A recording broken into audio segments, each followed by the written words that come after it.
Hello everyone, welcome back. You're watching Empyrion Galactic Survival episode 196. I'm Enigmatus and today we're continuing with the Discovery build and making good progress.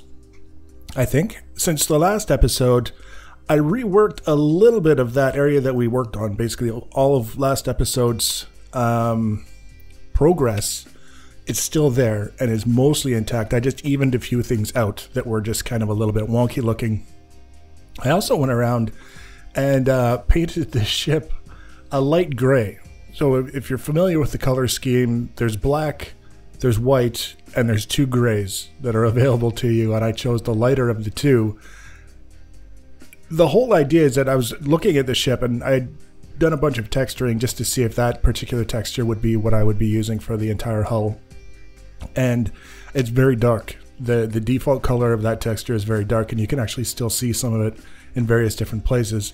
It's the dark gray option, and the ship itself is either light gray or white. It's one of the two, and I decided that I would try it with the light gray. I'm not convinced that it's the color that I'm going to go with. I may experiment with some white, but regardless, that's something that we'll be discussing at a later date, not necessarily in more detail because it's just choosing between two colors, but at a later date. So here we're working on basically the entrance to the shuttle bay is what this amounts to. And the whole idea here is that it has to be large enough to accommodate a variety of different ships without being so large that it doesn't fit with the overall scale of the ship, I guess you could say. And this is one of those instances where I've actually toned down the size relative to what I would normally do, because the shuttlecrafts in the Star Trek universe are never really all that big. They're like, you know, they seat 8. They're like the size of a minivan. if you can imagine that. That's how I sort of picture it. So to have room for anything much larger than that didn't really seem like something that I really needed to accommodate. So I decided to make sure that it was roomy enough.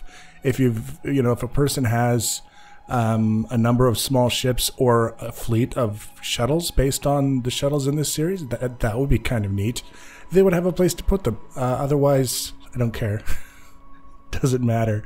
The interior of the shuttle bay, big fat rectangle, is basically what it boils down to. Now, there's not any reason why I couldn't come back later and make some adjustments, do some refinements, make it look a little bit better here and there with a number of different things. But in terms of adding fake boxes and crates and barrels and people and beds for people who like to sleep in the shuttle bay and all that other stuff, it's just not my thing.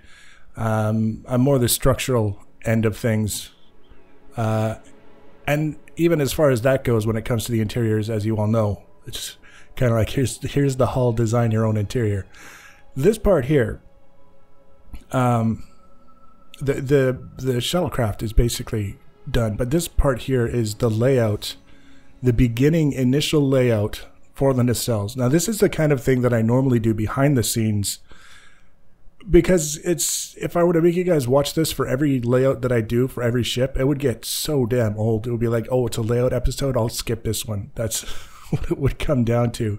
But I think from time to time, it's useful to see, because this is sort of like the execution of the things that I'm harping on all the time about getting the basics in place, getting an idea of what things might look like, and then using that as the springboard for everything that comes after. And in this case, I'm looking at the structural elements that will hold the nacelles so that they're attached to the main hull of the ship. That's always a good thing to have.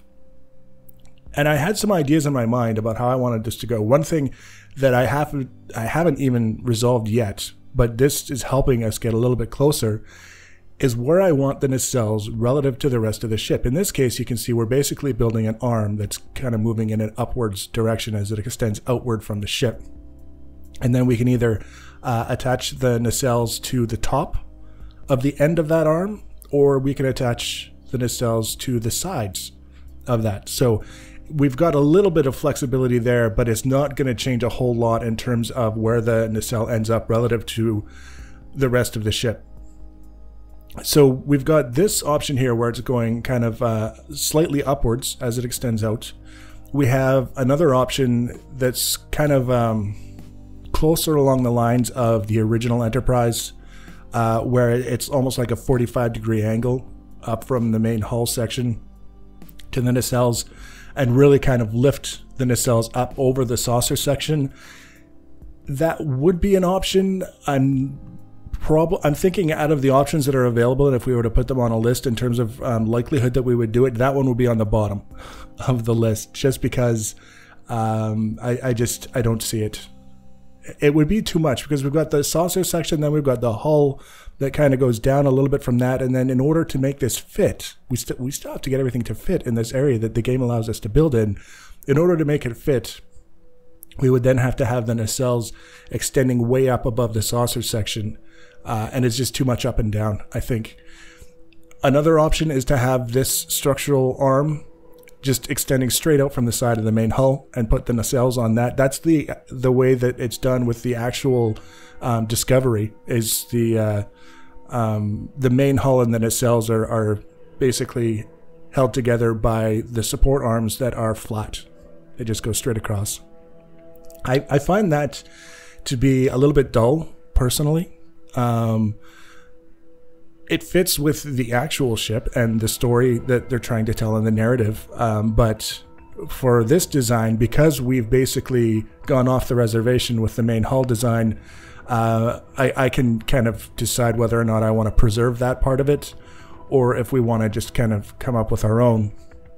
And the last option, and the one that I'm frankly leaning towards now, is where the arms extend out and slightly down.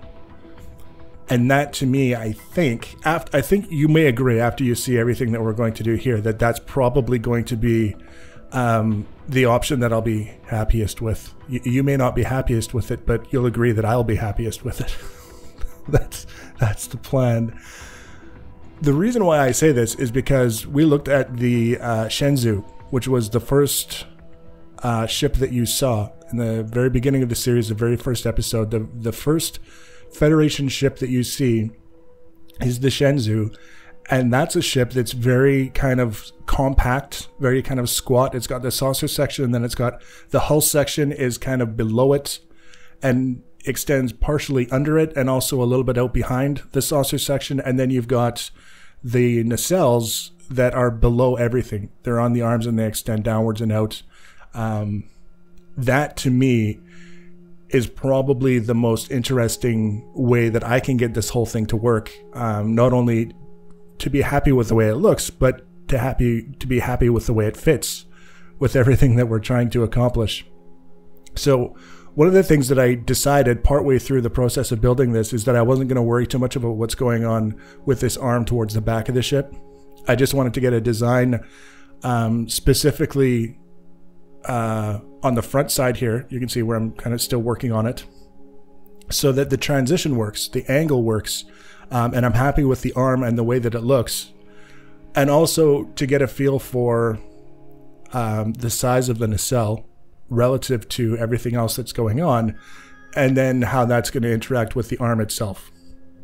So you can see that's kind of the way the arm is headed, but look at how close it is to the saucer section. We get down right close, line it up. It's basically right there. In other words, if we were to build the nacelle right there, where it is now, the nacelle would make contact with the saucer section. That wouldn't work. That wouldn't work at all. Regardless, we have very little space left to work with. You can see the red X in the background and the red arrow on the right side. That's as far over as we can go. And believe me when I say we're going to get pretty damn close to it. In order to make this whole thing work, one of the things that I was planning on doing for some time now, ever since we did the saucer section, is using the diagram that we had of the Discovery that I loaded into Google SketchUp to measure the nacelles and get them to proper scale with the saucer section. Because again, we can't get it to scale with the hull, the main hull, because that's entirely my design. But I can get it to scale with the saucer section, which to me seemed like something that I would like to do, because unless it's just super giant, there's no reason not to. There was a reason why we did the hull differently, the main hull, but the saucer section, we spent so much time trying to get that right that the nacelles kind of deserve, I think, that same level of attention. And here we go. For some reason, it won't even let us build as far back as the stuff we've already built. You see how it's got that red box around it? That's the thing telling us, no, you can't build there. So this is basically the line of blocks that's going to indicate the length of the nacelle according to what I was able to get out of the measuring of the diagram. It's 173 blocks long. So what we've built now is not the whole thing. This is just seeing how far back we can push the nacelles before we run out of room, and then taking the rest and putting it off the front of this thing here and get an idea of how far forward these nacelles need to go in order to be to the right scale, and then decide how that's going to look right next to the saucer section, because this is there. Now, that's how long the nacelles have to be if they're to be to scale, which is a bit long. And now that you see that cross piece that's sticking out from the arm that we did and intersecting with the length we've got there, that's the width that the nacelle should be. And that piece that I just put in, that vertical piece, that's the height of the nacelle. So they're big. They're really big. But I think we can pull it off. So I've got a couple minutes here that I prepared for you guys. You can just kind of watch me tool around and look at the ship from a bunch of different angles, see what we're doing here, see what we've got going on in other places.